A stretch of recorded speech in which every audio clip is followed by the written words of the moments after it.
எல்லாருக்கும் வணக்கம். நான் உங்கள் ஸ்ரீ. இன்று திருமண நாள், பிறந்த நாள் காணும் அனைவரும் எல்லா நலங்களும் எல்லா வளங்களும் பெற்று நீடூழி வாழ நான் இறைவனை பிரார்த்திக்கிறேன். உங்கள் கனவுகளும் லட்சியங்களும் விரைவில் ஈடேற வேண்டுமென்று நான் இறைவனை பிரார்த்திக்கிறேன். உங்களுடைய மேலான ஆதரவிற்கு என்னுடைய பணிவான நன்றியினை தெரிவித்துக் கொள்கிறேன். உங்களுக்கு இன்றைக்கி ஒரு கேள்வி, கடவுள் நல்லவரா இல்லை கெட்டவரா அப்படின்னு.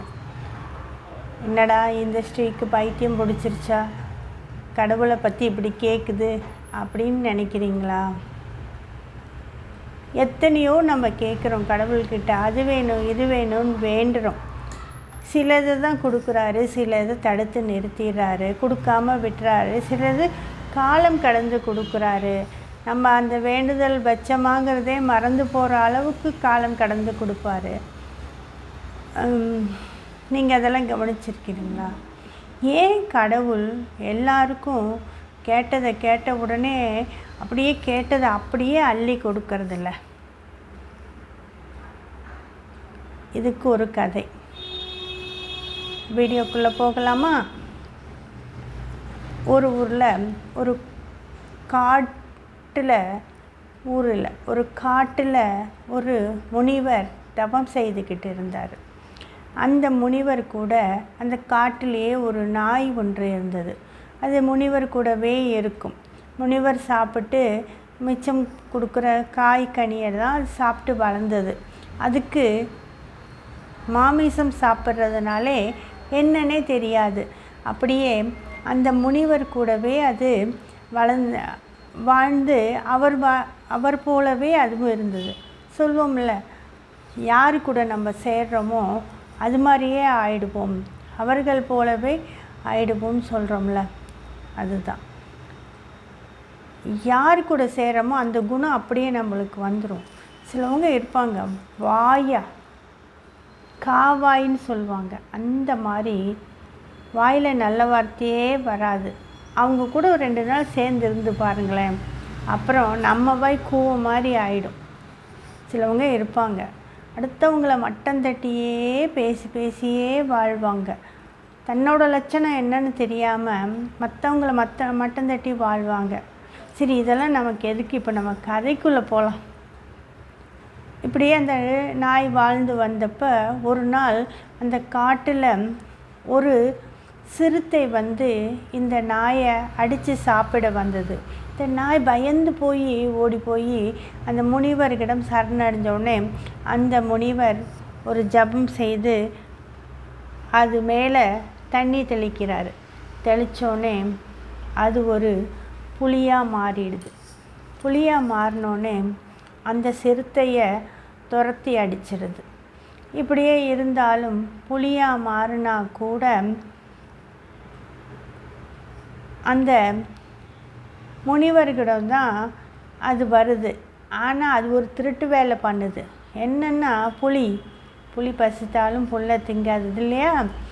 அது போய் முனிவருக்கு தெரியாமல் நைஸாக வேட்டையாடி எது கிடைக்குதோ சாப்பிட்டு ஒழுங்கு முத்தாட்டம் நல்ல பிள்ளையாட்டம் முனிவர்கிட்ட இருந்துக்கும்.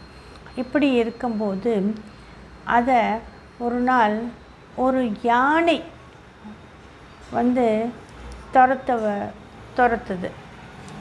இப்பையும் இந்த புலி ஓடி போய் முனிவர்கிட்ட சரணடைஞ்சிருது. சரணடைஞ்சவுடனே அந்த முனிவர் திருப்பியும் மந்திரம் ஜபித்து தண்ணி தெளித்த உடனே அது ஒரு பலமான சிங்கம் ஆயிடுது. சிங்கம் யார்? காட்டுக்கு ராஜா இல்லையா? அப்போ தான் இங்கே ஒரு ட்விஸ்ட், மமதை வந்துடுது இந்த நாய்க்கு. நம்ம தான் இந்த காட்டுக்கு ராஜா அப்படின்னு சொல்லி.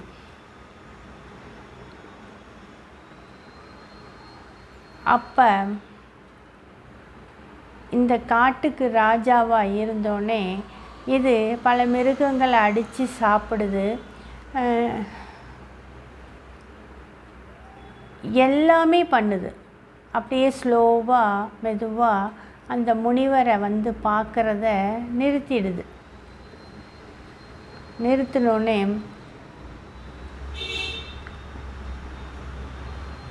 அது தன்னோட இஷ்டம் போல் வாழ ஆரம்பிக்குது. முனிவரை பார்க்க வரதில்லை. அப்போ அந்த காட்டுக்கு ஒரு பயங்கரமான விலங்கு வருது. அதோட சத்தத்தை கேட்டாலே எல்லாரும் பயந்து நடுங்குறாங்க. இப்போ அதுக்கு முனிவரோட ஞாபகம் வருது. ஓடி போய் திரும்பியும் முனிவர்கிட்ட சரணாகதி அடைஞ்சிருது. இப்பையும் முனிவர் தான் அதை பலசாலியாக மாற்றி அந்த மிருகத்துக்கிட்டேருந்து காப்பாற்றுறாரு. இப்போ இந்த சிங்கத்துக்கு என்ன தெரியுமா, தன்னை அழிக்கிறதுக்கு யாருமே இல்லை அப்படிங்கிற ஒரு மமதை, தலைகணம் வந்துடுது. காட்டில் எல்லா மிருகங்களும் இந்த சிங்கத்தை கண்டு பயந்து நடுங்குது. அது போகிற போக்கில் போகும், வர போக்கில் வரும், இஷ்டத்துக்கு வேட்டையாடும். அது என்ன நினைக்குதோ அதான் செய்யும். ஆனால் தன்னை இவ்வளோ பெரிய பலசாலியாக ஆக்கின அந்த முனிவரை மறந்துடுது. மறந்தது இல்லாமல் அதுக்கு ஒரு எண்ணம் தோன்றுறது பாருங்கள், மக மோசமான எண்ணம். யார் அது அவ்வளோ பலசாலியாக ஆக்குனாரங்களோ அவரையே எல்லாரும் நம்மளை கண்டு பயந்து நடுங்கும் போது இந்த முனிவர் மட்டும் பயந்து நடுங்க மாட்டேங்கிறாரு. இவரை கொல்லணும் அப்படின்னு ஒரு எண்ணம் வந்துருச்சு பாருங்களேன்.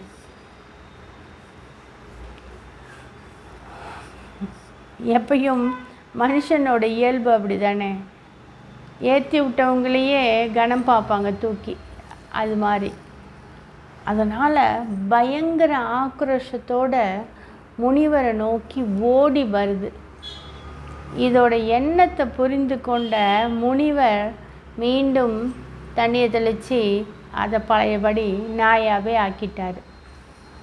இந்த கதையிலேருந்து உங்களுக்கு என்ன புரியுது? ஒன்று புரியும் இல்லையா? கடவுள் நம்ம கேட்டதெல்லாம் கொடுத்துக்கிட்டே வந்தார்னு வச்சுக்கோங்க.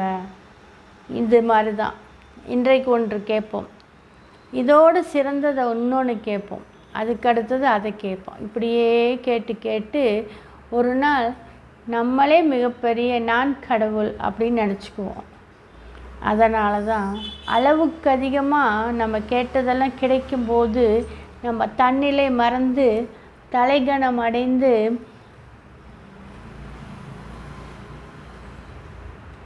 நம்மளுடைய நிலை தவறி போவோம். அதனால தான் கடவுளுக்கு தெரியும் எப்போ யாருக்கு எதை செய்ய வேண்டும் என்று. அதனால் நீங்கள் ஐயோ நான் கேட்டேன் கடவுள் கொடுக்கவே இல்லை, கடவுள் ரொம்ப மோசம்பா அப்படின்னு நினைக்காதீங்க.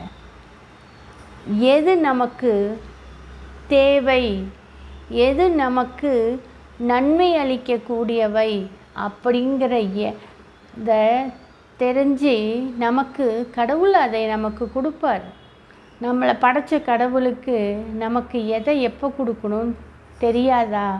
அதனால் நம்ம சிந்திச்சு நமக்கு ஒன்று வேண்டணும்னா அது கிடைக்கும் வரை பொறுமையாக இருக்கணும்.